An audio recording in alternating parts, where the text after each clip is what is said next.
Bonjour à toutes et à tous. Vous écoutez le premier podcast de Maybe. Aujourd'hui, nous abordons une problématique qui revient très souvent dans les conversations. Le sommeil. On entend souvent « j'ai du mal à m'endormir, je me réveille en pleine nuit, j'ai les yeux grands ouverts à 2h du matin ». Effectivement, bien dormir est un rêve pour un bon nombre d'entre nous. Nos vies sont souvent trépidantes et stressantes, qui remplissent nos têtes de préoccupations diverses et variées. Ainsi, quand arrive l'heure de fermer les yeux pour rejoindre Morphée, le lâcher-prise relève souvent du défi. Le sommeil occupe un tiers de notre temps et pour optimiser ce temps, je vous propose d'écouter les conseils de 13 des praticiens de Maybe. Je vous laisse en compagnie de Emma, Karine, Emeric, Anne-Dominique, Anne, Annie, Andrea, Marianne, Laurence, Isabelle, Aurore, Christiane et Nathalie, qui sont des spécialistes de l'endormissement. Elles vont vous expliquer en quoi leurs pratiques peuvent vous aider à avoir un meilleur sommeil. Je vous souhaite une belle écoute. Bonjour Emma. Bonjour Amandine. Donc Emma, tu es praticienne chez Maybe. Tu reçois pour du magnétisme et parler des vies antérieures en conférence. Est-ce qu'aujourd'hui tu peux nous parler des problèmes de sommeil que peuvent rencontrer nos auditeurs ? Le sommeil aujourd'hui fait partie des troubles les plus courants qu'on rencontre en tant que thérapeute. Donc il faut savoir qu'une bonne nuit de sommeil est découpée en plusieurs cycles et que lorsque ces cycles sont perturbés, eh bien évidemment au réveil, la personne traîne ça toute la journée avec elle. Donc ce qui peut polluer un sommeil, c'est tout d'abord un mental qui est trop fort, trop présent, donc trop de pensées qui viennent polluer, trop d'émotions. Et puis bien sûr, il peut aussi y avoir le contexte par exemple actuel qui est assez anxiogène et qui peut troubler le sommeil des personnes. Emma, comment on fait si on veut prendre un rendez-vous avec toi ?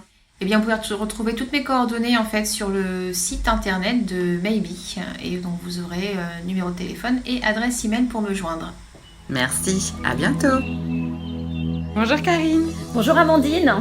Donc Karine Gendreau est praticienne chez Maybe en énergétique chinoise manuelle. Elle va nous expliquer en quoi consiste sa pratique et surtout comment elle peut vous aider à trouver un meilleur sommeil. Ma pratique consiste à rééquilibrer votre énergie via les méridiens qui parcourent notre corps. Lors de la séance en énergétique chinoise, nous allons rechercher ensemble et travailler sur l'origine de vos troubles. Puis, en fonction de votre déséquilibre, j'effectue manuellement des pressions sur les points d'acupuncture pour libérer le flux énergétique entravé. Donc le trop-plein d'énergie sera dispersé ou l'insuffisance énergétique tonifiée. Je vous montrerai également des exercices d'automassage intégrés dans votre quotidien que vous pouvez faire le matin au réveil ou le soir avant de vous coucher. Mais c'est génial. Ça veut dire qu'on peut s'auto-guérir un petit peu chaque soir, chaque matin pour éviter cette perte d'énergie. Exactement. Ces exercices vont vous aider à consolider la séance. Merci beaucoup Karine. De rien. Au revoir Amandine. Bonjour Emeric. Bonjour. Donc Emeric Finou est diététicien chez Maybe depuis quelques semaines. Donc nous sommes heureux de l'accueillir. Et il va nous parler de l'alimentation et de ses impacts sur notre sommeil. L'alimentation a un impact dans énormément de domaines. Le sommeil en fait partie. Le sommeil est favorisé par la sécrétion de la sérotonine, une hormone dont la synthèse varie selon l'alimentation. Les féculents complets, les légumineuses, le chocolat noir ou encore les boissons chaudes, comme les tisanes de tilleul, de verveine ou de camomille, favorisent cette sécrétion. Les aliments qui nuisent au sommeil sont notamment les aliments gras qui vont nécessiter une digestion très lente et une certaine lourdeur. Les sodas qui induiront une augmentation importante du taux de sucre dans votre sang. Les boissons énergisantes comme le thé, le café qui eux sont riches en caféine. Contrairement aux idées reçues, la vitamine C, elle, contenue dans les fruits, ne perturbe pas le sommeil. Vous pouvez donc en manger le soir. Super, donc si on veut avoir plus d'informations, à quel numéro on peut t'appeler ? Alors vous pouvez m'appeler au 07 54 37 10 97. Super, merci Emeric. Merci à vous. Bonjour Anne-Dominique. Bonjour Amandine. Anne-Dominique Perret est psychothérapeute chez Maybe. Elle utilise aussi l'hypnose et la sophrologie. Anne-Dominique, peux-tu nous parler de l'endormissement et des clés pour un bon sommeil ? Une des clés principales, c'est de réussir à pouvoir créer un état de calme intérieur. Pour cela, vous avez à votre disposition votre respiration. En travaillant à trouver un rythme calme et régulier, vous allez pouvoir activer votre système parasympathique. C'est très calme. Vous allez inspirer par le nez, gonfler votre ventre en gardant l'air quelques instants, puis Maintenir un apnée poumon plein, 2 à 3 secondes, et ensuite très doucement, mais le plus doucement possible, comme si vous aviez une paille au travers de vos lèvres, et bien vous soufflez très très très doucement en dégonflant votre ventre, comme si vous dégonfliez un ballon. Ensuite, une fois vos poumons vides, donc en apnée poumon vide, vous maintenez 2 à 3 secondes d'apnée, et ensuite vous recommencez. Et vous restez très très concentré sur ce rythme respiratoire et vous pouvez même vous aider d'image mentale en mettant une couleur sur ce souffle qui circule à l'intérieur de vous. Je pense qu'avec ça, vous allez bien vous endormir. Belle fin de journée. Bonjour Anne. Bonjour Amandine. Anne de Saint-Denis est praticienne en hypnose chez Maybe et elle va vous donner sa vision des troubles du sommeil pour les adultes et les enfants. Oui, tout à fait Amandine. Alors l'hypnose est un outil pour retrouver un sommeil réparateur, trouver facilement et naturellement ce moment où nos pensées ralentissent au moment du coucher. On pourrait penser qu'il suffit de penser à son sommeil, penser à l'idée de s'endormir pour s'endormir, mais c'est justement ce que font les insomniaques et les pensées tournent en boucle, empêchant notre inconscient d'être présent. Alors l'hypnose, comment ça marche ? Eh bien, il suffit de distraire le conscient pour s'adresser directement au subconscient de la personne, qui, elle, est toujours éveillée. En quelques séances, cela vous permettra de changer votre mode de fonctionnement, de retrouver cette capacité de lâcher prise. L'objectif est que vous soyez complètement autonome et pour cela, je vous donnerai des exercices à faire et des astuces pour que vous puissiez retrouver le plaisir de dormir. Je vous souhaite une belle nuit et de beaux rêves. Merci beaucoup Anne. Bonjour Annie. Bonjour Amandine. Donc Annie Chan est praticienne en chromothérapie chez Maybe. Annie, en quoi la chromothérapie peut-elle aider nos auditeurs à trouver un meilleur sommeil ? En hiver, on passe moins de temps à l'extérieur, on moins de temps à l'exposition de la lumière de jour et nous avons plus de mal à synchroniser nos rythmes de sommeil. Quand la nuit tombe, nous sécrétons la mélatonine qui nous aide à nous endormir. Or, de nombreux facteurs viennent retarder nos cycles de sommeil, l'alimentation, nos rythmes de travail et surtout notre exposition aux écrans. Alors, la chromothérapie est une méthode d'harmonisation qui agit sur les plans physiques, psychiques et émotionnels. La couleur est perçue par nos organes sensoriels, dont la vue, et la vue influence particulièrement le système nerveux. Alors, tout comme un instrument de musique qui émet un son harmonieux quand il est bien accordé, la chromothérapie va nous aider donc à nous resynchroniser. Chaque couleur, par sa propre longueur d'onde, délivre un message fréquentiel spécifique qui est perçu par notre cerveau. Alors après un petit entretien et un test inconscient, je vais déterminer la couleur qui va vous permettre de vous resynchroniser et de retrouver un bon sommeil. J'ai hâte de faire le test. Merci Annie. Bonjour Andrea. Bonjour Amandine. Andrea Josso est stomatothérapeute chez Maybe depuis plusieurs mois. Elle va nous expliquer en quoi sa pratique peut vous aider à retrouver le sommeil. Donc le sommeil ne permet pas seulement de reprendre des forces, il est indispensable au bon fonctionnement de votre cerveau, à la mémorisation, à la gestion de vos émotions, à la régulation de vos hormones et au bon fonctionnement de votre système immunitaire. Le manque de sommeil et les troubles du sommeil peuvent malheureusement entraîner des maladies. Donc grâce à ma pratique, la somatothérapie, j'aide mes clients, et je vous aiderai peut-être à trouver la cause de vos troubles du sommeil et à les diminuer en alliant psychologie, corporelle et énergétique. La plupart du temps, ces troubles sont dus au stress et aux pensées négatives qui surviennent au moment de vous coucher. En n'arrivant pas à couper avec votre quotidien ou votre passé, vous conservez un état de vigilance dans lequel le cortisol, l'hormone du stress, empêche la mélatonine, l'hormone du sommeil, de bien fonctionner et vous empêche donc de bien dormir. Je donne donc les outils nécessaires à mes clients pour se relaxer, se libérer de leur passé et changer leur dialogue intérieur en un dialogue plus positif. Merci Andrea. Merci Amandine. Au plaisir de vous accompagner très prochainement. Bonjour Marianne. Bonjour Amandine. Donc Marianne Itosano est praticienne en lithothérapie chez Maybe depuis plusieurs mois. Alors Marianne, est-ce que les pierres peuvent nous aider à trouver le sommeil ? Alors c'est une question qu'on me pose souvent Amandine et la réponse est oui. Alors faut-il plutôt de l'améthyste, du lapis-lazuli ou du quartz rose sous l'oreiller ? Eh bien en fait ça dépend de chaque personne et de chaque cas. La lithothérapie tient compte de l'ensemble de nos symptômes.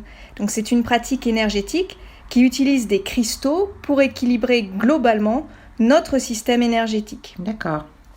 Suivant leur couleur, leur composition chimique, les pierres vont nous transmettre des informations vibratoires pour aider justement notre corps à dépasser ses blocages physiques et émotionnels comme les problèmes de sommeil. Bien.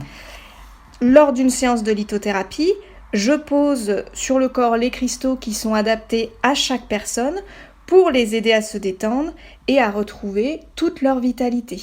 Donc pour plus d'informations, n'hésitez pas à consulter mon site www.lithosano.com. Super, merci Marianne. Merci Amandine, à bientôt. À bientôt. Bonjour Laurence. Bonjour. Donc Laurence Duval-Madoff est naturopathe chez Maybe. Elle va nous expliquer en quoi la naturopathie et votre alimentation peut avoir un effet sur votre sommeil. Comme vous le savez peut-être, on doit prendre un gros petit déjeuner, ensuite un déjeuner plus léger et généralement un dîner plutôt léger. Plus il est léger, mieux ce sera et plus on aura un sommeil réparateur et tranquille. D'autant plus que la nuit, c'est le moment où le foie fait son travail au maximum. Donc plus vous mangerez léger, plus vous lui rendrez service et plus votre sommeil sera apaisé. D'accord. Donc toi, en tant que naturopathe, tu vas pouvoir nous dire ce qu'il faut adapter comme alimentation. Tout à fait. Étant donné que l'alimentation est la première technique en naturopathie, je donne évidemment des conseils. Il y a un menu type pour le soir, en fonction aussi des personnes, de leur mode de vie, de leurs intolérances et autres. Et effectivement, je conseille la personne sur ce qui est le mieux pour elle, parce que c'est vraiment individualisé pour le soir, afin qu'elle se prépare de par son alimentation à un bon sommeil. Donc un menu personnalisé. Tout à fait, et avec une eau chaude. Et une eau chaude pour aller se coucher. Exactement. Super, merci Laurence, je te dis à bientôt. À bientôt. Bonjour Isabelle. Bonjour. Isabelle Quinquet est sophrologue et hypnothérapeute chez Maybe depuis plusieurs mois. Dis-nous Isabelle, comment arrêter de subir son sommeil ? À travers des séances sur mesure, j'accompagne la personne sur les difficultés qu'elle rencontre par rapport à son sommeil. Il y en existe de multiples, problèmes d'endormissement, réveil fréquent, insomnie, la fameuse insomnie entre 3h et 5h du matin où le mental se met à tourner en boucle, problème de baisse de vigilance en journée.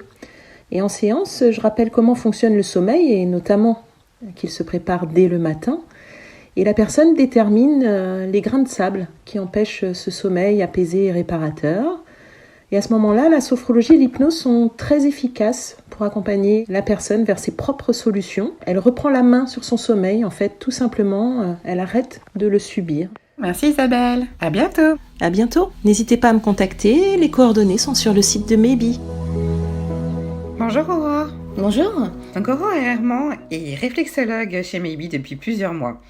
Elle va nous expliquer en quoi la réflexologie peut nous aider à trouver le sommeil. Il faut savoir que la réflexologie, lorsque les troubles du sommeil sont là et persistent, est un bon outil. C'est une thérapie énergétique qui travaille sur l'ensemble du corps et de l'esprit.